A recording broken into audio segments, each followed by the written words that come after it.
I've heard a lot recently, like, I do macros, and it's like everybody's doing macros all the time, and that just leads to me to the thought that I don't know if everybody understands why we do this and why it works.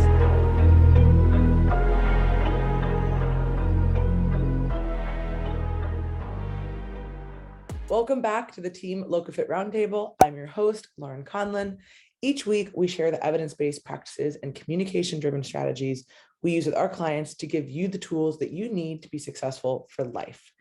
This week, I'm joined by Coach Sam, and today we're going to be covering a little bit of a tracking 101 type course, like a deep dive into just kind of the basics of tracking. And we talk a lot about tracking macros, the pros, the cons, how to do it. But I realized that I don't think we actually have a full podcast on like just how to do it for somebody who maybe is new and wants to maybe track, wants to understand it, or is a coach who's trying to, work with somebody for the first time. So I'm excited about this one as really probably like a reference point for a lot of people, like, hey, go to this one, like how to track macros if you're confused. Absolutely. And I mean, even if you're someone who's tracked for a long time, I feel like it can be one of those things where we fall into this pattern of I just track macros, or as I've heard a lot recently, like, I do macros, and it's like everybody's doing macros all the time, and that just leads to me to the thought that I don't know if everybody understands why we do this and why it works. So to have this reference point to understand the why behind it can also help, any effort that you're putting into it feel a little bit more aligned. For sure. And yeah, I do macros, right? You're like, well, what does that mean? It's kind of like I haven't gotten this in a while because hopefully it's like getting away from anybody's cardio prescriptions, but it's like, oh, I do an hour of HIIT. I'm like, no, you don't. Nobody does an hour of HIIT. That would be horrifying and like not possible. And I know what they're saying, like obviously I typically know when I read that what somebody means. But it's just, again, kind of something that's like, well, let's correct that a little bit because, HIIT is great and intervals can be great. Both of them can be good, but like, let's actually pick one and like go to do that versus an hour of HIIT. Could you imagine? No, be dead. Be Not sick. happening. You would die, yeah. But All yeah, right. so tracking. What is tracking? Let's just Yeah. get right into it. And the funny thing is I actually had a really difficult time like coming up with a definition for this because it's so ingrained in like what we do, or it's just like, oh, you just track your macros, like it's what you do. But what I would say is tracking macros is a way of recording or tracking your intake with the goal of consuming a certain amount of each of our macronutrients. And your macronutrients are the nutrients that you need in a large amount, as opposed to your micronutrients, which I think we have a whole podcast on micros and what they are, why they're important. So you can check that out. But your micronutrients are more like your vitamins and minerals, whereas your macronutrients are basics, carbs, proteins, and fats. You can include alcohol in there, but it really doesn't provide you with any like nutritional. Naturally. I wish that my evening wine lately was doing anything for me, but it is doing nothing but give me something to look forward to. The happy macro. Yeah, it's really a toss-up between is caffeine or alcohol the fourth macro, and I'm not sure. I guess it really just depends on where I'm at in my life. Yeah. What's going on that day. They're both necessary. They're both necessary in some ways.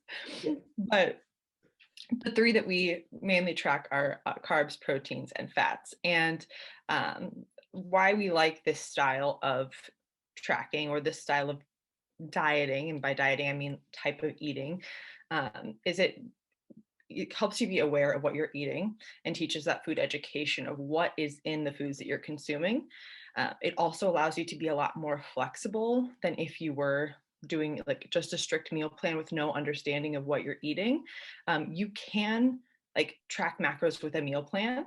Like you can have, foods laid out for you by a nutritionist or dietitian, and have macros that you're meeting that way. But you can also just, what most people do is flexible dieting and eat foods that you like and enjoy while meeting your macronutrient targets. And that tends to be more sustainable, being able to have food flexibility and be able to, hit these numbers in a way that's suitable to your life, as opposed to feeling limited to a certain amount of foods. And there's research that shows, both rigid and flexible diets are appropriate. Check out one by Conlon et al. And if you haven't seen Lauren's research, go read that. It's really good. I mean, I still can't believe that we got it published. It's been so long in the making that it is pretty cool to be like, wow, this actually got out there. But yes, so the thing with macros in particular is that, the one thing that we do like to focus on in particular is teaching that kind of food education and that building of those skills. And it really is like an investment of your time. And it can be for a short or a long amount of time. It depends on what your goals are, right? But it really is an investment in time and being able to apply this for the rest of your life. So there are, sometimes people will do like self-created meal plans, or if they are working with someone, who is going to write them a meal plan, that can be a really great kickstart. That can be a really great place to just begin, to understand when you really don't understand what you should be eating. It can be overwhelming to just see like, hey, there's these 3 numbers. So do I, hit these 3, like, do I hit my carb targets with soda every day? Or should I have, like potatoes and broccoli, right? Like those are 2 very different things. You could still be hitting your macros while eating that. So when people are first starting, I think that giving some more instruction on, hey, here would be some things that we would suggest, and when we have a little ebook, it's called The Foundations of Food Education. And, it goes over, here are some examples of like food sources, like here are some shopping lists, like here are some sample meal templates, just so you have an idea of kind of like what this looks like. And it's really straightforward and pretty basic. And, we send this to all our clients when they're starting, or you can purchase it if you are interested. Shameless plug for the website, but it's really a good place to start to say, okay, we're going to have these targets, but also what should I be doing, right? Because it can be very overwhelming for somebody to just be handed numbers, especially when they don't have a background in, tracking their food or understanding like what to be eating.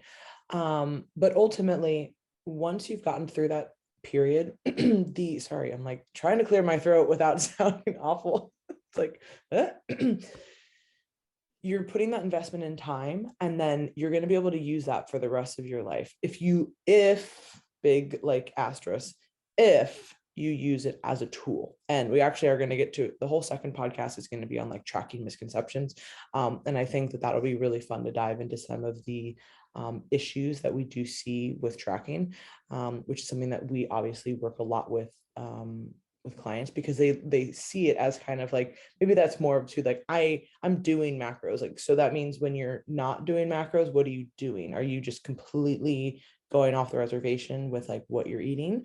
Right? Like that is, definitely a conversation worth having. But yeah, ultimately, if you look at this like a skill, you can learn it and you can apply it to all aspects of your life. Yeah, absolutely. And with that concept of like doing macros, like everyone's always doing macros, because the reason why we track our macros is our macros are where our calories come from. And so what we know to be true in most cases, like nuances aside, is calories in versus calories out matters. If we're eating more than we're burning, we're going to gain weight. If we're eating less than we're burning, we'll lose weight. Did I say that right? Yes, I did. I always have in my head, I'm like, I need to see this out. And if we're eating about the same amount, then we are going to maintain our weight. And each of our macronutrients provides our body with a given amount of calories. And so your proteins and carbs provide 4 calories per gram, and your fats provide 9 calories per gram. And so by hitting these specific targets, you're also hitting a calorie goal. So for example, if you're eating 100, I'm just going to use hundreds because it's easier to add up. Don't use this as a template, anybody. Yeah. You're eating 100 carbs a day. It's be a weird ass meal plan. Yeah, 100 carbs a day, that's 400 calories. For 100 grams of protein a day, 400 calories. 100 grams of fat a day, 900 calories. Add that up, you're eating 1,700 calories a day. And by like tuning into these macro targets, we're able to be more precise, and as precise as we probably will ever be, with where those calories are coming from. Because I could tell you, okay, you need to be in a deficit, you need to eat 1,700 calories a day, and you could go out and eat 1,700 calories a day, and all those calories could be from carbs, and then you're sufficient or deficient in protein, and we're not seeing any like muscle growth.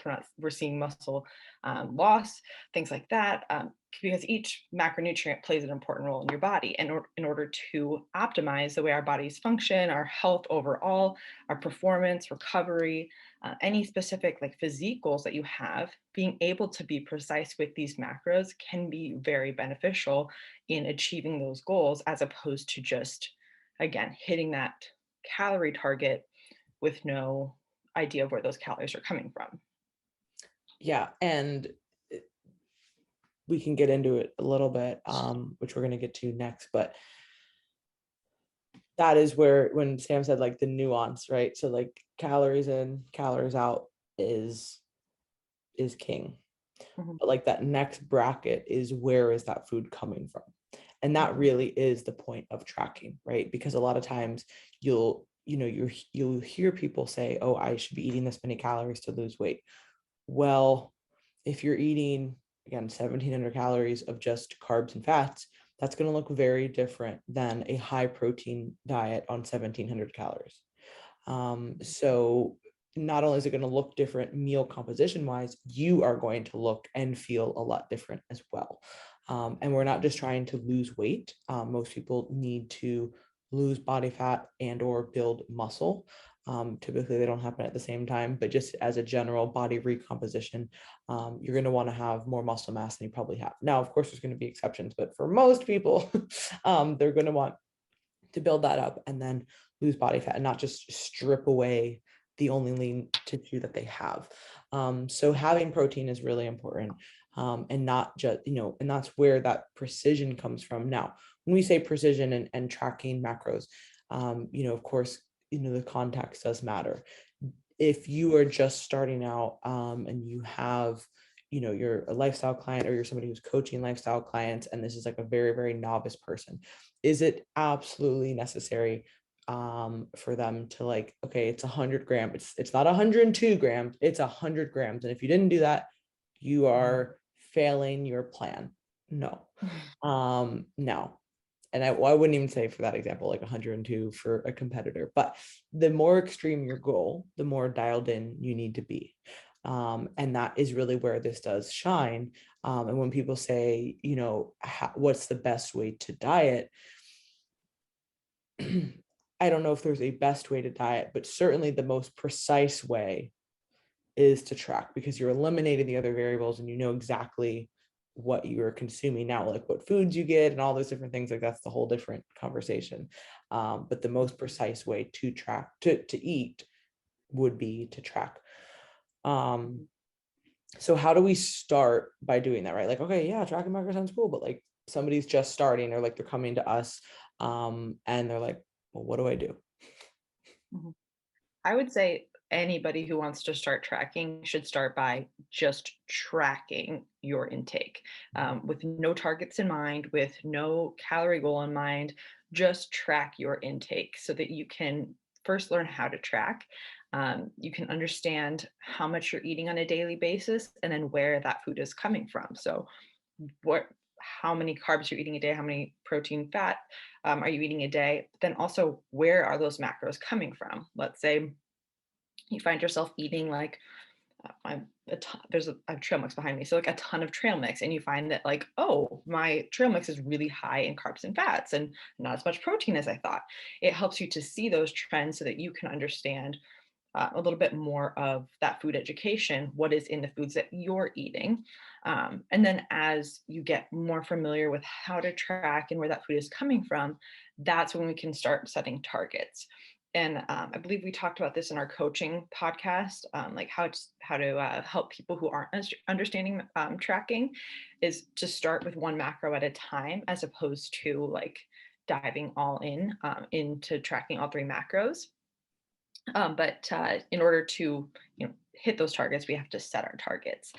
And to start, I would suggest like following the basic, like what research has found to be the most optimal for most people. As you track more and you find out how your body responds, you might want to adjust that. We find some people respond better to a higher fat diet than others. Some people respond better to a higher carb diet. Some people need a higher protein. Some people need a lower protein diet. So it's, as always, there's nuance involved, but start with what we know to be appropriate for most people. Does that make sense? Yeah, no, for sure. And like you said in the beginning, sometimes it's hard to define like things that we're just so ingrained to do. It's like, okay, how do we like really peel back those layers? Like, how do we start tracking? And I think that oftentimes is what is really overwhelming for people, is like, just how do I start? What do I do? But that process that feels like, I remember the first time that I started tracking, and I was somebody who had weighed my food for years, like not not to understand how many macros were in it, but to like portion sizes, right? So I was, understanding portion sizes. I was using measuring cups, like that kind of stuff, right? But I was just doing it based on, oh, okay, there's this plan, and this is kind of what most people eat, right? In the magazines and all that kind of stuff. And then when I got my first plan that had macros, I was like, what's this? Like, this is so overwhelming. And I was like, should I go buy like all this stuff? Like, like it was just like, oh my gosh, like, what do I do? And I think everybody kind of goes through that period at first with tracking, especially if they've come from a little bit more of a rigid background with food, where they're like, oh, gotta buy all of the shit and fit it into my targets. You know what I mean? Because that seems like a great idea. The more you get into this, you realize that's not really the most sustainable or ideal way to eat. But it doesn't mean that you can't ever have that. But I think that the initial just like rough time of like, man, like I gotta write down like shit. Like I ate like this trail mix and I had like 3 handfuls, which, I went and weighed it out, and that was like 4 servings, right? Because that kind of stuff adds up. But those are the things that we don't recognize until we do take the time to sit down and write it. And oftentimes, we're not even, I don't want to say that we're not aware of what we're doing, because you're always aware of what you're doing. You're always making a choice, but it can become very autopilot, right? So say you're at work and there's always like a bowl of candy, or there's always something in the, in the kitchen or whatever. And you just find yourself just grabbing things, or even if it's at your desk, right? Like you have, some snacks, and it's not that you don't recognize what you're doing, because you do, but it just becomes such a habit that you're just grabbing and you're like, oh shit. Like those are the small habits, or like ordering drinks and then you like, not alcoholic drinks, regular drinks, like a coffee, like a latte or something, I don't know. And then you look it up and you're like, damn, like I didn't realize what was in that. Or I just went and I grabbed like a Gatorade because I was really thirsty, and you're like, holy fuck, there was 40 carbs in that, or a tea that was sweetened, right? So, and not to say that you can never have those things again, but it's that initial awareness of saying, okay, wow, I'm adding these things up, and I'm recognizing that there's a lot of times in the day when I'm just going to grab these things and I don't even recognize that they maybe have a big impact. And we're not saying that you need to immediately cut all those things out, but what we're saying is creating that awareness and then being able to put some of those things into the plan or make adjustments. Hey, you want a latte? All right, well, why don't you get, use skim milk and get like a sugar-free, like pumps of, clearly I don't drink lattes, I'm sounding like an idiot, but you know what I'm saying? Like you can adjust the drink, right? Like I just drink black coffee. I don't know. just start to enjoy black coffee. It'll be a lot easier. um, but or like add Splenda instead of adding. I mean, sometimes you've seen them make drinks, like, and I'm like you just watching it and you're like, holy shit. I mean, they put a lot in there. And I honestly, again, I maybe not the best person to ask because I enjoy black coffee. But I have a feeling that if people instead of having like 8 pumps, they had like 2, I feel like they'd still like it. You know what I mean? Like Oh, right? yeah. Like the normal amount they put is like so excessive. So Yeah. but it's creating that awareness, and it's picking up on the habits that you have. Are you always skipping breakfast? Then when you skip breakfast, you go and you have something really calorie dense at lunch. And that's even important too for clients who have been tracking for a long time. When we were starting to run into issues with whether it's adherence, or just kind of planning, or just, hey, I'm not really sure if this is sustainable for me, this isn't working, because they're always like playing catch up, or they're always like ending the day with no food. It's like, why don't we just write down kind of what you're doing? Like, just send a food log to see like kind of when you're eating, when you train, like when are all these things happening. Mhm. And when you're forced to write that down and kind of take that inventory, you can really recognize, oh shit, I'm seeing a pattern here with myself, right? Like I'm seeing a pattern that every day if I do X, then Y happens, or 3 o'clock rolls around and I'm going to grab a snack. But why was that? Is that because I didn't have any water? Is that because my lunch was too small? Do I need a snack here, but I could actually pack maybe a better option instead, right? Like, so it can be useful for everybody regardless of your background, but especially when you're first starting. Yeah. And I think that's the part that most people want to skip over, and they want to just dive in and be like, no, just give me the targets, let's go. And I think that's something we'll talk about in the next podcast when we talk about some of those challenges. And it can be really tempting because you want to get started, you want to see changes, and you want to just be able to like do the damn thing. But you really need to build that foundation and understanding. Otherwise, you're going to end up being on a meal plan because you only know that these certain foods fit your macros and you can't deviate from them. And you don't understand even why you're eating them. You're just eating them to hit numbers and to eat them. And it's not as sustainable as if you were to understand what you were eating and able to like build that out for yourself. So taking that time to really just learn how to track, learn how to learn what's in your food, and then we can start setting those targets. And when we start setting those targets, we typically will start with a protein goal because this is the one that's most difficult for people to meet because we, in general population, tend to undereat protein, and that's a whole thing. But and listen to Dr. Lyon's podcast, right? Mhm. Yeah.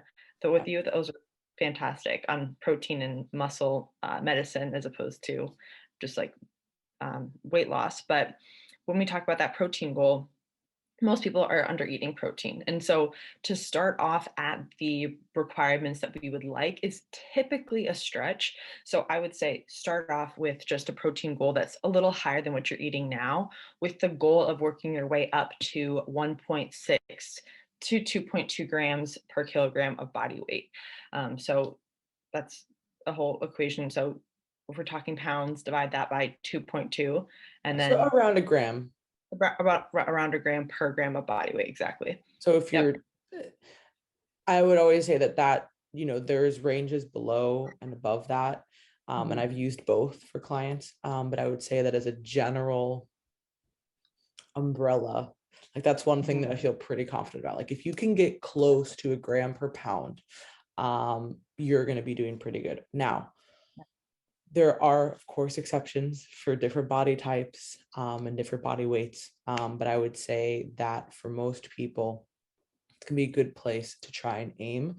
However, if, like Sam said, if you're starting really low and you're not even near that, so say I was eating 50 grams of protein a day, I couldn't imagine, but say I was, and I am 160 pounds, saying, hey, you're starting your plan, you need to go to this, 50 to 160, that would be a really big change for Yeah. me. Not for me, but for hypothetical me. Yeah. And so what we could say instead is like, hey, let's meet somewhere like kind of in the middle, right? Like maybe let's try to hit like 90 or 100 grams to Mhm. start. Like that's still a substantial change. We're going to see some positives here, but it's feasible enough, right? You can do that in 3 meals, no problem. Then from there, you can slowly start to work up, okay, each meal, like per meal, we're going to build it up. And then we're going to add in a fourth meal or whatever, right? Like there's a million different ways to do it. Mhm. But going from those two ranges would be probably pretty hard for someone. And I mean, even me now, like, when I was competing and my protein was, significantly higher, just because, again, there's tiny benefits from that. And I've anecdotally seen that, and the research kind of supports it as well, like for the ultra high protein diets. But so like even then, right, like what I was eating, like that would be a stretch for me to hit right now because of where I'm at with everything, like how I prep, how I plan, like how the kind of groove I've gotten into with eating. I'm like, oh, that would be an adjustment for what I'm currently doing. It wouldn't be, I could do it because I've done it before and I'm used to it, but it would still be a change. So for somebody who's just starting, that's the hardest one. Like protein is the hardest macro for most people to hit, because it's the hardest one to just get in life, right? Like you can get carbs and fats fucking anywhere. I mean, like it's really not a challenge. Now, am I going to say that it's super hard to hit your protein goals? No, you need to plan a little bit. And once you, again, have gotten into this groove, it's really easy. Like when you go out, just order double protein on something. That's easy. Or order an extra side of something. Like it becomes very second nature. But when you're first starting, it's like that, this isn't just easily accessible. And it's like, yes, you have to make this work a little bit. And that's also where like powders and stuff come into play. And I was just having this conversation last night with my neighbor, and we were talking about protein, and she's like, I really struggled to hit protein. She has a baby, he's like under a year, and she's always busy and just not somebody who eats a lot of protein. And I was like, the thing with powders is that they're not like, I'm not going to ever sit here and say like a protein powder is going to be better than whole food. But it's certainly like, if you get a quality protein powder, it's not worse, and it certainly makes things easier. Like it just creates an easy option for you to be able to hit 30 to 40 grams of protein without even trying, really. Like you just have to pack and that. it's better than nothing. Exactly. Yeah, so protein definitely the most difficult, and working that up over time is great. And I believe it was Eric Helms in a mass uh, like product presentation they did. He talks about like this is kind of like swimming, and like starting off like in the shallow end and like working your way out into the deep end. And when we start off with these targets, having that range, like you said, like 90 to 100 grams is great. And maybe you start with a wider window, and that we narrow that in as we get more precise and more experienced. But having that range can be really beneficial to start. And then once you have your protein target set and you're hitting that goal, then I would say that we work up to, and it's kind of dependent on the person, whether you want to start with fats or carbs tracking next, I would say. But when we're putting together the formula for meeting your caloric needs, we look at your calories on a whole, and we have our protein set aside, right? So we're going to eat 1 gram per kilogram, or let's say 1 gram per pound of body weight. We know that times 4 is a certain amount of calories. We take that away from the total, and that's how many calories we have left to play with. And when we're figuring out, and this is kind of where you'll have to maybe pause this and like write it down or come to the YouTube to see what I'm saying. When we block out our next chunk of macros, we're going to take that total amount of calories, and we're probably going to want to start with fats, because we want to make sure we have at least a certain amount of fats in our body for just optimal health. And carbs, we can typically get away with, a really wide range of carb intake is sufficient for most people. And so by having our fats set aside first, we know that we're hitting those needs. And typically that is about 20 to 35% of your total daily calories. And that's going to be dependent on the person. Some people can get away with less and prefer less. Some people will want more. And so starting within that range typically is a really great place to start. Anything to add on that? Yeah, so fats are interesting because, like you said, obviously there's some people that we work with who respond better to a higher fat diet, or they are doing something like a ketogenic diet. Of course, these ranges would be very different, but I would say that on a majority basis, most people respond better when they keep fats in check. And I find that just like most people are under eating protein, most people are really overdoing fats, but they're overdoing fats in the presence of carbs. So it's not like you're doing, again, a ketogenic diet that's calorie controlled, very different than eating high carb, high fat, right? Our bodies typically don't respond well to that. So I found that just, again, over coaching many people, most people are going to respond better to either keeping fats within a certain range and then carbs can fluctuate, or keeping carbs within a certain range and then fats are higher. That typically seems to be what works better. Doing both doesn't seem to be as beneficial.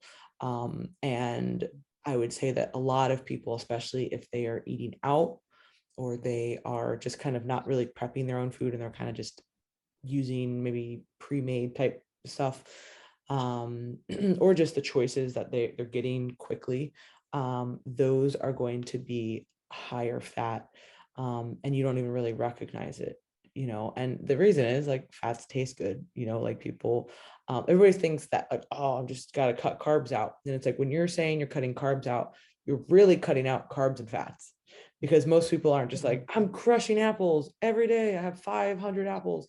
Like, no, you're eating donuts, you're eating cakes, you're eating sweets, chips, like that type of stuff. People say I'm cutting carbs out, but what else is in there? A lot of fat. So it's just one of those things that people, I'm always surprised when I look at stuff, just be like, damn, like that, that has so much, like, I'm glad I have the awareness to look at this first and just to see, and this is not demonizing any, carbs, fats, whatever, but it's about recognizing what is it, like what's in something. And again, going back to that like trail mix example, you can literally eat 40 grams of fat without even like blinking an eye by having a few handfuls of that. Yeah. And that might be somebody's daily goal, depending on their goals, you know what I mean? Depending on like how much they're eating, if they're dieting or whatever, right? My diet, that right there. Yeah. Yeah. But to the contrary, if your fats are too low, and you're not getting any essential fatty acids and your fats are too low, like, you're going to feel like trash. Your body's not going to be optimal really in any area, especially with hormonal function. So, there is a whole other side of that too. You can't just be like, oh, I'll just have like 10 grams of fat a day. Again, the only time people really see that is maybe super extreme at the end of a contest prep diet. And I would say that like guys can get away with that. Not really chicks. Yeah. Like that's like whoa. So again, those are more extreme nuances, but you do need to have a certain amount of healthy fats in your diet, but having too many can kind of throw things off. Yeah. Yeah. So I think that's a good place to start for most people, is that 20 to 35%, or 20 to 35% of your total daily calories. And then again, once you've done this for a while, you can start to see how your body responds. And there'll be people who already know that, they may have some kind of issue with whether that's insulin or, something where they're like, I typically respond better to a higher fat diet. Awesome. We can work our way there. We can even start there and see how it goes. But for most people, this is a great place to start and see how you respond. And then once you have your protein set and you have your fat set, whatever's left, we fill in with carbs typically. Again, there might be some cases where we, set that as the target and fill in with fats or whatever, but for the most part, we can just fill in the rest of your daily caloric needs with carbs. I think the recommendation is 3 to 5 grams per kilogram of body weight. But again, that's going to be more like if you are a bodybuilder, somebody who really wants to like be precise about their carb intake, or even like an endurance athlete, you may need to set those targets. But again, for most people, we fill that in with the rest of our calories. Yeah. And I think that's the easiest way, because getting protein, number one, keeping fats in check both ways, like both ends of the spectrum, and then letting carbs kind of fill in from there. Yeah. And then, so now that we have all of our macros, we know what we're trying to achieve. How do we actually do that? And I think this is where people get tripped up. It's like, okay, I've done all this work. Now, how do I actually meet these macros? And that's where it's like overwhelming, too time consuming, all these things that we'll talk about in the next podcast. But a couple of things I would suggest is pre-tracking. And this is what Lauren was talking about. Like, this is a time investment. Sit down on a Saturday or Sunday and play with your macros. look at the foods that you typically eat, and you have, you have all this data because you've already been tracking these things. You know where your macros are coming from because you've been looking at these things. And now build out your own like custom meal plan for a few days, and see what fits, see what doesn't fit, and build out something that fits for you. And then this is also a great time to start subbing in maybe some more nutrient dense things or some more lean proteins if you haven't been doing that. But I would suggest starting with that slowly and try to keep in some of the foods that you eat on a regular basis so that you're not just like diving into the deep end, and just sit down and build that out. Starting with more like whole food ingredients as opposed to like casseroles or fancy meals or hat dishes, as we would call them up here in Minnesota. The Uh, what? Hat dishes. Wow. Casseroles are called a hat dish. Don't you know? I'm not from northern Minnesota. I just love the accent. But don't have like these fancy meals, like all these recipes that you have to track, because that's going to be very time consuming. Start with more whole food ingredients, and as you get more experienced, you can start to have these recipes that you set aside, and like I always make this hot dish, and it's got this many macros approximately. This works, but to start out, just avoid that by doing like a piece of meat, a veggie, a carb, make it easy on yourself. And then use, I don't know what I meant. Oh, use resource. I have a note here. I'm like, what did I saying here? Use resources to determine like other macro sources. So like our Foundations of Food Education has different suggestions for like low fat proteins, higher fat proteins, complex carbs, simple carbs, things like that. Or I posted a long time ago on our Instagram, like a Venn diagram of where all your macros come from and what foods are high fat and high protein, high carb, high fat. And so just use some of those resources that are out there, and they're endless, to help you find foods to plug into your meal plan. And then the last thing I would say is like, make it repeatable. Don't try to have a different meal every day. Have the same meal, have the same like meal plan for several days in a row, and then switch it up. It won't be like this forever. The more experienced you get, the more easily you'll be able to put things together on the fly, and be more flexible and say, oh, I don't want this, I'm going to sub in this. But to start, make it repeatable, because that's going to just lower that time commitment, lower the bar, make it a little bit easier to adhere to at first. And then once you get more consistent with that, then you can start playing with it a little bit. Yeah. And one thing that is interesting when we're met with resistance, right? Like an interesting comment is like, well, I'm going to eat something different every day, or I'm going to do that. And I'm like, really? Do you eat different things every day? Like, do you go to the grocery store every day? Do you prep all these different meals every day? I find that incredibly hard to believe, unless you are eating out for every meal, which makes sense. But in the advent that you're not, you typically are going to go to the grocery store once, maybe twice a week. That's what most people are going to be doing. I mean, I don't know if there's like actually statistics on that, but I don't really know many people who go more than that, right? So you're going to be doing this, and you at that point in time, once or twice a week, you're buying stuff for that week. So where is the huge deviation? I don't know where it is. And I think that is just kind of like an initial pushback, like, well, no, I eat different stuff. And then I think when you get down to it, you recognize like, maybe I really don't. Right. And not to say, like, I know, like when I was growing up, we would eat a fresh dinner every single night. Like parents would make fresh dinner every night, and we didn't eat leftovers for dinner, like really ever. And that was always a different thing. But again, that was something that was planned. Like my mom had to make a list and go, okay, what are we going to have for the week? And I'm going to go buy the stuff for that.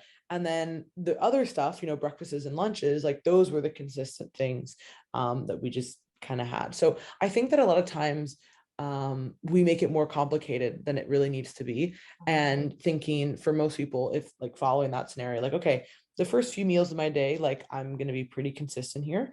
And then for dinner, like even if we are making a like fresh dinner every single night, that is still something that you're pre-buying.